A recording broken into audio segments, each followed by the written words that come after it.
Oke, Assalamualaikum warahmatullahi wabarakatuh. Selamat pagi Pak Hendra dan teman-teman semua. Kali ini kami akan membahas terkait analisis performa database dan strategi optimasi sistem study case marketplace e-commerce. Oke, seperti biasa ada saya sendiri, Andre Muli Mendalip, lalu ada Mbak Eka, Mbak Selina, lalu Mbak Tengku Azelia. Adapun agenda presentasi kami hari ini mencakup 7 poin utama, adalah latar belakang masalah, identifikasi 5 masalah utama, analisis penyebab teknis, 4 solusi otomasi yang direkomendasikan, prioritas implementasi, target dan metrik keberhasilan, lalu yang terakhir ada kesimpulan. Oke, latar belakang masalah, kondisi saat ini, website terlalu lambat saat flash sale. Lalu kemudian ada dashboard BI terlambat update, CPU database penggunanya tuh bisa sampai 93%, itu sudah termasuk critical. Lalu ada carry time-nya lebih dari 6 detik, dan kemudian ada beberapa data yang duplicate sekitar 2%. Dampak bisnisnya apa gitu? Dampak bisnisnya pertama kehilangan pelanggan saat promo, itu sangat ini ya krusial. Lalu keputusan bisnis tidak real time, resiko sistem crash, lalu ada user experience yang buruk. Oke, kami mengidentifikasi ada 5 masalah utama di sini. Yang pertama, website lambat saat flash sale ini yang tadi sudah saya sampaikan, respon time-nya pasti akan meningkat drastis. Lalu akan terjadi spike pada traffic yang nggak bisa kita handle atau nggak bisa kita tangani. Yang kedua, kemudian ada dashboard BI terlambat update. Di sini datanya sudah tentu tidak real time karena ada pendingan atau kayak delay ketika update sehingga data yang tampil itu tidak real time. Lalu adanya delay dalam pelaporan.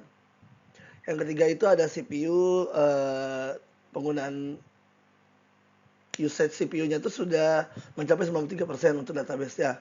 Yang pertama resource-nya utilization kritis, lalu resiko sistemnya overload.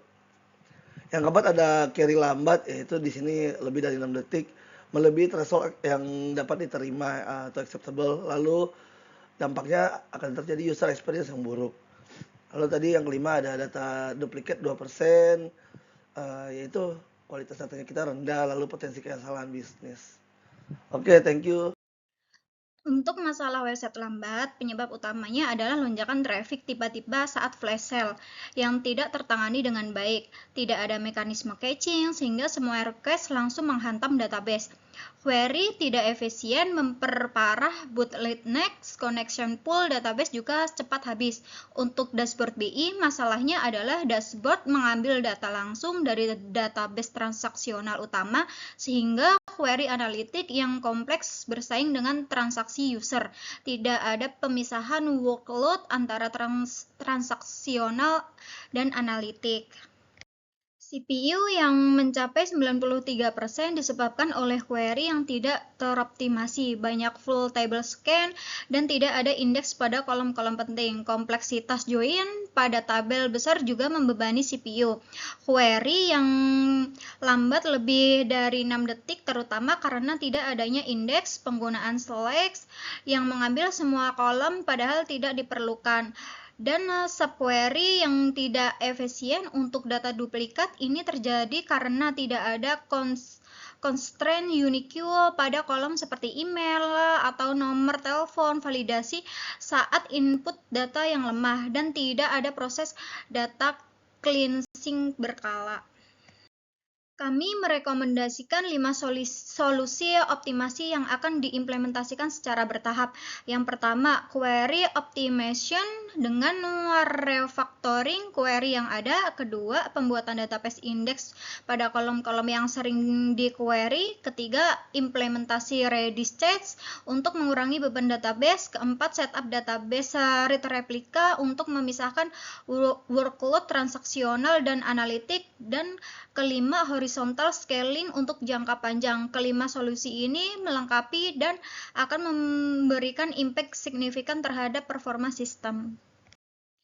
Ini adalah contoh konkret query optimization. Query sebelum optimasi menggunakan select dan fungsi your pada where clause yang menyebabkan database tidak bisa menggunakan indeks. Setelah dioptimasi, kami hanya mengambil kolom yang diperlukan, menggunakan Bitwin yang lebih efisien dan hasilnya response time turun dari 8,5 detik menjadi 0,7 detik. Improvement 92%, best practice yang kami terapkan termasuk menghindari slash, menggunakan Bitwin untuk range query, menghindari function pada kolom where, dan menggunakan limit untuk pagination. Halo, saya Selina. Di sini saya akan menjelaskan di slide berikutnya, yaitu membahas terkait database index. Untuk database index, kami merekomendasikan beberapa jenis indeks. Yang pertama, single column index. Pada kolom yang sering di-search, seperti email pelanggan dan tanggal transaksi. Dan yang kedua, composite index untuk query yang melibatkan multi-kolom seperti tanggal dan status transaksi. Kemudian yang ketiga, dan yang penting, unique index pada email untuk mencegah duplikasi data pelanggan. Kemudian dengan implementasi indeks yang tepat, query time dapat turun dari 6 detik menjadi 0,3 detik. Improvement 95%, full table scan akan berkurang drastis dan CPU usage dapat turun 40-50%. Oke, di slide berikutnya membahas terkait Redis Cache. Redis Cache adalah solusi kritis untuk mengatasi traffic spike saat flash sale. Arsitekturnya sederhana, setiap request user pertama-tama akan cek ke Redis Cache. Jika data ada di cache atau cache hit, data harus dikirim dalam waktu kurang dari 10 milidetik. Jika tidak ada cache miss, baru query ke database. Kami akan cache data yang sering diakses seperti produk populer dengan TTL 10 menit, user session 30 menit, dan dashboard metric 5 menit. Dengan implementasi ini, 80% request dapat dilayani oleh cache, respon time turun dari 2,8 detik menjadi 180 milidetik, dan beban database turun menjadi 70%. Di slide selanjutnya membahas terkait database replika. Database replika adalah solusi untuk memisahkan workload transaksional dan analitik. Kami merekomendasikan setup satu primary database untuk write operation, yaitu insert, update, dan delete, dan 3 read replika. Replika yang pertama khusus untuk BI, dashboard, dan reporting. Replika yang kedua untuk analitik dan data warehouse, dan replika yang ketiga untuk backup dan disaster recovery. Dengan arsitektur ini, dashboard BI tidak akan lagi mengganggu performa transaksi utama. Reporting dapat berjalan real-time tanpa membebani database utama. Sistem juga menjadi lebih available karena jika primary down, salah satu replika dapat di backup atau dipromosikan. Dan yang penting, scalability untuk RAID operation dapat ditingkatkan dengan menambah replika sesuai kebutuhan. Oke, lanjut di slide berikutnya membahas terkait prioritas implementasi.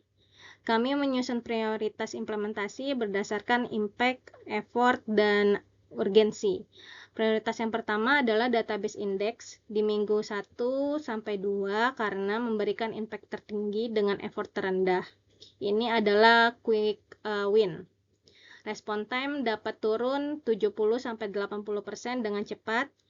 Lalu yang prioritas yang kedua adalah query optimization di minggu kedua sampai ketiga untuk mengurangi CPU usage menjadi di bawah 70%. Kemudian yang prioritas yang ketiga adalah Redis Cache di minggu 3 sampai ke 5 yang sangat penting untuk mengatasi traffic spike saat flash sale. Kemudian yang prioritas yang keempat adalah database replika di minggu 5 sampai ke 8 untuk memisahkan workload BI dan transaksi.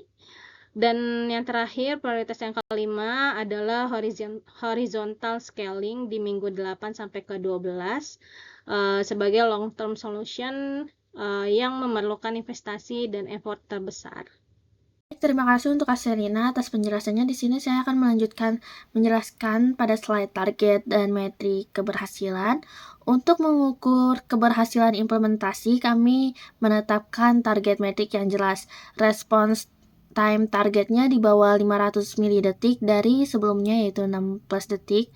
CPU usage target di bawah 70% dari 93%. Slow query per jam harus turun dari 280 menjadi di bawah 20.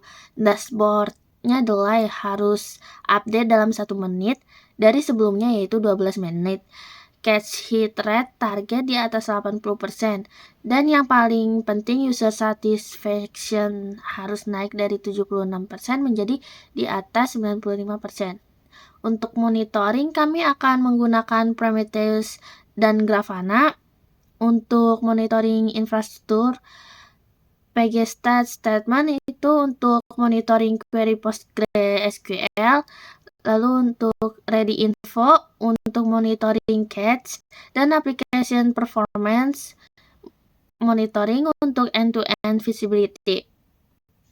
Untuk slide risk and mitigation-nya, setiap perubahan memiliki resiko. Untuk indeks, resikonya adalah dapat memperlambat write operations. Mitigasinya adalah monitoring dan tuning indeks secara berkala, serta menghapus indeks yang tidak digunakan. Untuk cache, risiko inkonsistensi data dapat terjadi. Mitigasinya adalah implementasi cache invalidation, strategi yang tepat. Lalu yang ketiga, replication lag. Ada resiko replication lag yang menyebabkan data tidak sinkron. Mitigasinya adalah memonitoring lag secara ketat dan menggunakan async replication untuk data yang non-kritikal. Dan untuk downtime saat implementasi, mitigasinya adalah rolling deployment dan maintenance window di off-peak hours seperti tengah malam. Lalu sebagai kesimpulan, marketplace ini mengalami 5 masalah kritis yang saling terkait. Website lambat terutama saat flash sale, CPU database mencapai 93%, query time lebih dari 6 detik, dashboard business intelligence terlambat update, dan ada 2% data duplikat. Penyebab utamanya adalah query yang tidak efisien, missing index, tidak ada caching, dan workload transaksional dan analitik tercampur. Solusi yang kami rekomendasikan adalah 5 lapis optimasi seperti query optimization, database index sebagai prioritas pertama, Redis cache, database replika, dan horizontal scaling. Dengan implementasi ini, kami menargetkan response time turun dari 6 detik menjadi di bawah 500 milidetik dan improvement 92%. CPU usage turun dari 93% menjadi di bawah 70% dan user satisfaction naik dari 76% menjadi di atas 95%. Implementasi akan dilakukan secara bertahap dalam 12 minggu dengan monitoring ketat untuk memastikan target tercapai. Demikian dari kami, kurang lebihnya mohon maaf. Wassalamualaikum warahmatullahi wabarakatuh. Terima kasih.